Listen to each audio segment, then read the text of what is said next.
Tere hommikust! Pikaks veninud talv ei saa ka 1. aprillinädalal veel lahendust.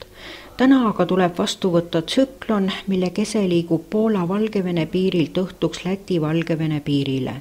Praegu Kagu-Eestisse jõudnud lumesadu levib põhja poole ja ka loode poole ja katab päeva jooksul suurema osa Eestist. Sajust puutumata võivad jääda Hiiumaa ja Loode rannik.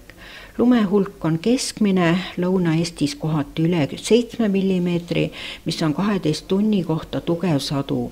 Kirdetuul tugevneb järk-järgult sisemaal 4–10 meetrini sekundis, saartel ja rannikul hiiliti 12–14 meetrini sekundis. Seega võib lagedatel väljadel ka tuisku olla. Õhutemperatuur jääb enamasti 0–2 kraadi piiresse, Loode Eestis võib tõusta kuni +2 kraadini.